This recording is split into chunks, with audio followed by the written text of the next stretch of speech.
மீசை வளர்த்த பாண்டியரும் பின் களப்பிரர் பல்லவர் சோழர்களும் மண் ஆசை வளர்த்த அந்நியரும் அந்த அந்நியரில் சில கண்ணியரும் ஆட்சி புரிந்த தென்மதுரை மீன் ஆட்சியினால் இது பெண்மதுரை. இந்த மதுரையில் வணிகர் சங்கங்களின் மாநாடு நடக்கிற பொழுது நாங்கள் பூரித்து போகிறோம். வணிகர்களின் சங்கத்துக்கு உலகமயமாதலால் ஏதேனும் ஆபத்து வந்துவிடுமோ என்று நீங்கள் கருதலாம்.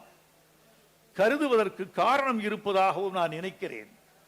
நான் ஒரு பக்க சார்பில் பேச மாட்டேன்.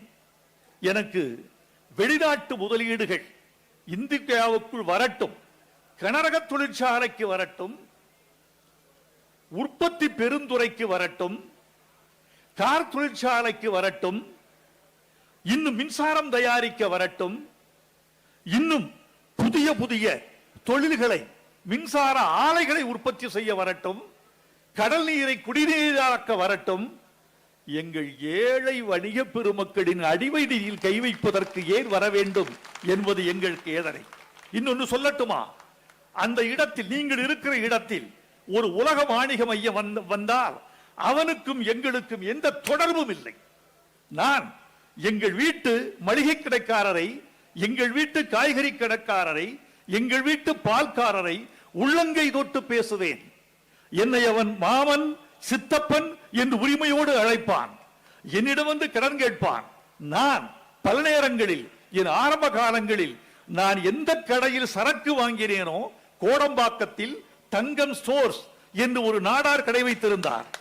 நான் கோடம்பாக்கத்தில் குடியிருந்தேன். திடீரென்று என் மாத கடைசியில் என் பாட்டி வடுகுவட்டியில் இறந்து விட்டார். கையில் காசு இல்லை. அதுவரைக்கும் கடனே கேட்க பழகாத நான் தங்கம் ஸ்டோர் சென்று அந்த தங்கம் நாடாரிடம் சென்று, ஐயா எனக்கு ஒரு 500 ரூபாய் கொடுக்க முடியுமா, ஊருக்கு சென்று வந்து திருப்பி தருகிறேன். ஒரு பேச்சு பேசாமல் கல்லாப்பெட்டியில் குனிந்து ஏன் எதற்கு என்று கேட்காமல் 500 ரூபாய் எடுத்து கொடுத்தவர் அந்த கடைக்காரர், அந்த மளிகை கடைக்காரர். இந்த கொடுக்கல் வாங்கல், இந்த அந்நியோன்யம், இந்த அன்பு, இந்த உறவு ஒரு மால் வந்தால் வருமா? அம்பானியிடம் சென்று நான் கடன் கேட்க முடியுமா? லூலு மாலிடம் சென்று நான் உறவாட முடியுமா? எனக்கு இந்த அன்பு வேண்டும், இந்த உறவு வேண்டும். எப்படி இந்த உறவும் அந்நியோன்யம் இருந்தால்தான் எனக்கு அறிவு கிடைக்கும்.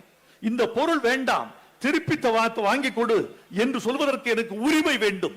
அந்த உரிமையும் உறவும் அன்பும் நட்பும் பரிவும் உறவும் வேண்டும் என்றால் எனக்கு இந்த வணிகர்களை இழப்பதற்கு சம்மதம் இல்லை.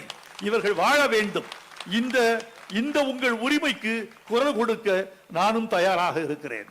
உங்கள் உரிமையோடு நானும் இருப்பேன். ஏனென்றால் நான் கிராமத்து மனிதன்.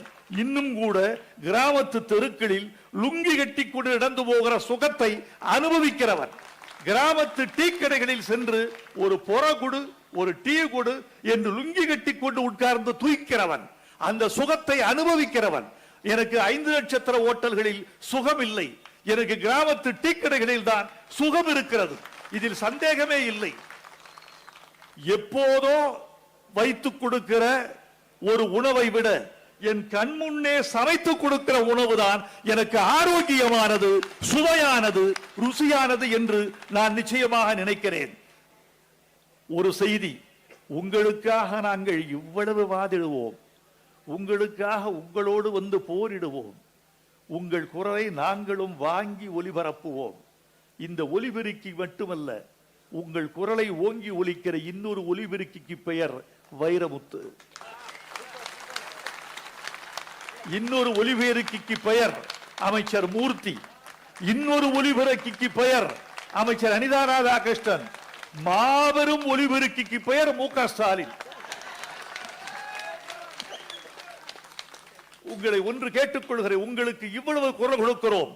உங்கள் மூலமாக எங்கள் வணிக சொந்தங்களுக்கு ஒரு வார்த்தை, அருள் கொண்டு உங்கள் பெயர் பலகைகளை முழுக்க முழுக்க தமிழில் எழுதுவோம் என்று ஒரு உறுதிமொழி போடுங்கள்.